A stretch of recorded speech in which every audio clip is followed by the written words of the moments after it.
Assalamualaikum warahmatullahi wabarakatuh. Terima kasih pengerusi majlis, barisan para hakim yang arif lagi bijaksana, guru-guru, rakan-rakan, dan seterusnya, hadirin hadirat sekalian. Nama saya Nur Kisha Kristina binti Abdullah Syarifuddin. Pada hari ini saya ingin menyampaikan sebuah kisah yang bertajuk Kisah Nabi Musa alaihissalam dan Raja Fir'aun. Wahai kawan-kawan, mari dengar cerita kisah Nabi Musa dengan Fir'aun yang zalim. Pahit ketir Musa melawan sang raja, Nabi Allah tetap dalam pembelaan. Hadirin hadirat yang dirahmati Allah sekalian, Nabi Musa alaihissalam dilahirkan ketika Mesir diperintahkan oleh Raja Fir'aun yang sangat zalim. Pada zaman itu, semua anak lelaki yang lahir ke dunia akan dibunuh. Fir'aun mempercayai ramalan ahli nujum yang kononnya akan lahir seorang kanak-kanak lelaki yang bakal menghancurkan kerajaannya. Kisah ini dijelaskan di dalam Al-Quran. Bismillahirrahmanirrahim. Inna fir'aun ala fil ardi wa ja'ala ahlaha si'an yastatifu ta'ifatan minhum yuzabbihu abna'ahum wa yastahyi nisa'ahum innahu kana minal mufsidin. Sadaqallahul azim.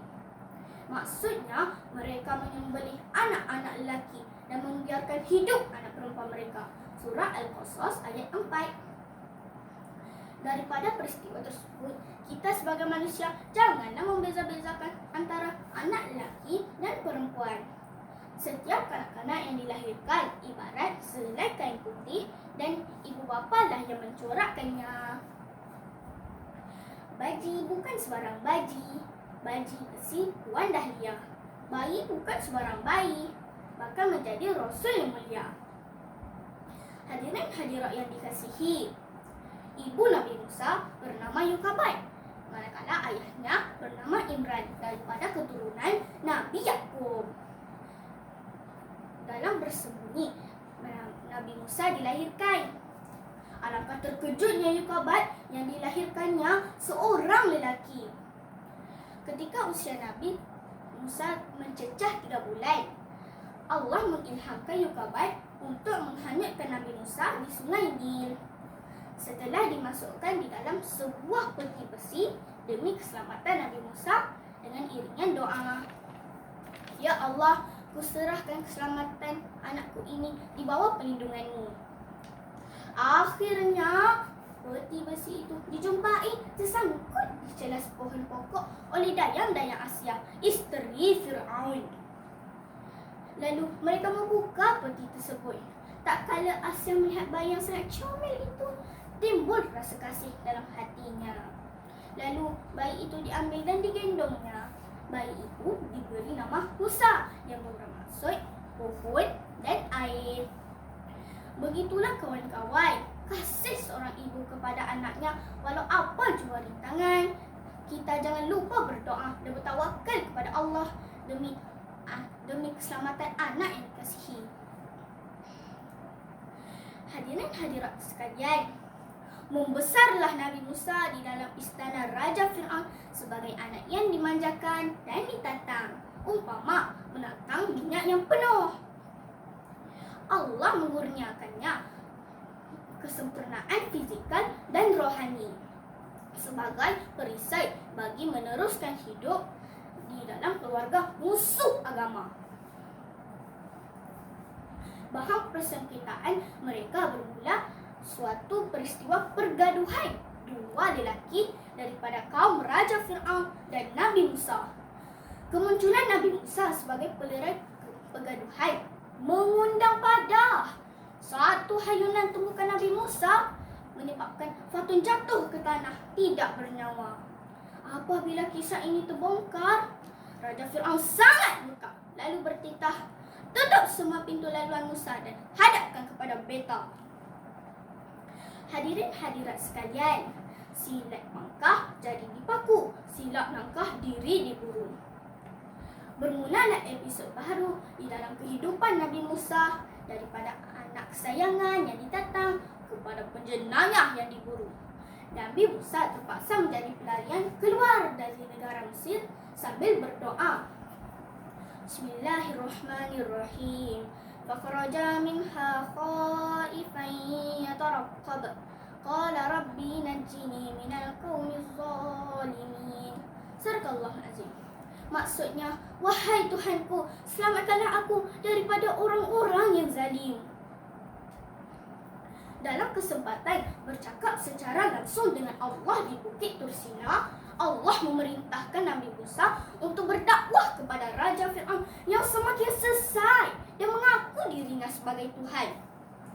Dengan bertemankan Harun, seorang sahabat yang petah berkata-kata dan pembakar semangat, maka berdialoglah Nabi Musa dengan Raja Fir'aun tanpa gentar. Bertanyalah Raja Fir'aun kepada Nabi Musa, "Siapakah Tuhan sekalian alam?" Nabi Musa menjawab, "Tuhan langit dan bumi dan segala Tuhan yang ada di dalamnya." Mendengar jawaban itu, bertitahlah Raja Fir'aun kepada pembesarnya, "Sesungguhnya Rasul yang diutuskan kepada kamu ini seorang yang gila." Bagai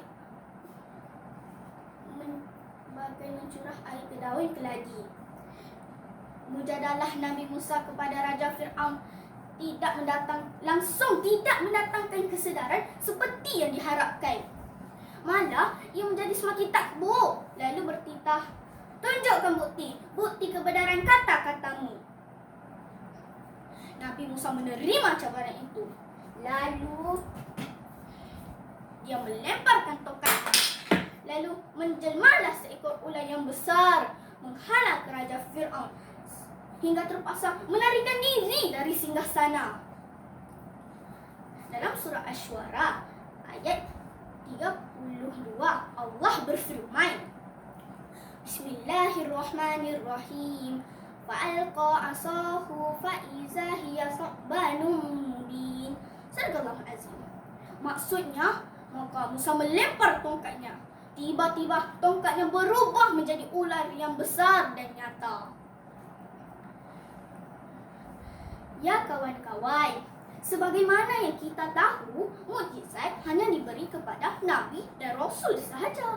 Jangan disamakan mukjizat Nabi dengan ahli silap mata atau sihir yang ditunjukkan kepada kita pada zaman sekarang ini. Hadirin hadirat sekalian, berjam-jam berebus keladi, terlalu mengantuk mata terpejam. Kezaliman Fir'aun semakin menjadi-jadi, rakyat diperintah dengan kejam. Penderitaan yang dialami oleh kaum Bani Israel semakin teruk. Lalu mereka memohon kepada Nabi Musa untuk bawa mereka keluar dari negara Mesir.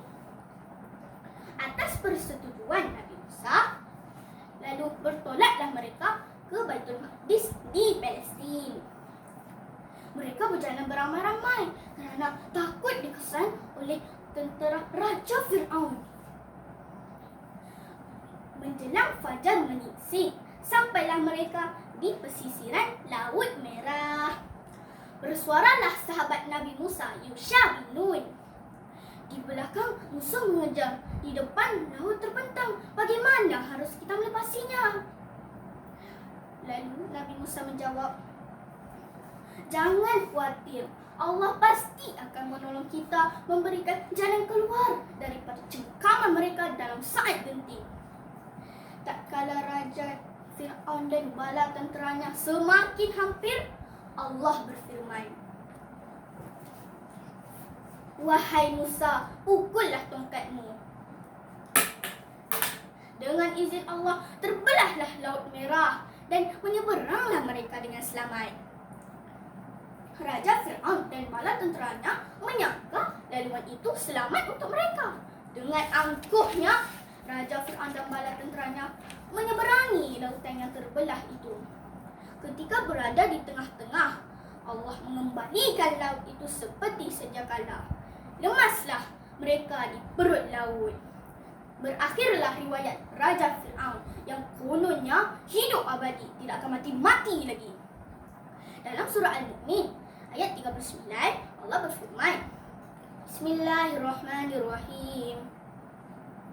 Qala rabbi ansurni bima kazzabun. Sadaqallahul azim. Maksudnya, barang siapa yang melakukan perbuatan jahat, maka tidak akan dibalas, melainkan standing dengan kejahatannya.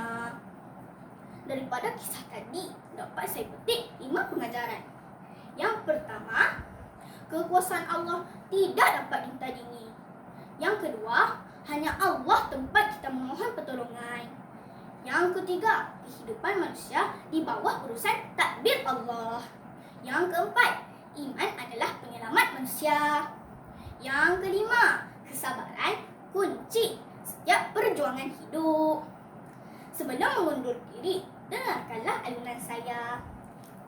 Iman laksana mutiara berkilau bersinar di dalam jiwa, yang meyakini hanya Allah, Tuhan yang esa lagi berkuasa.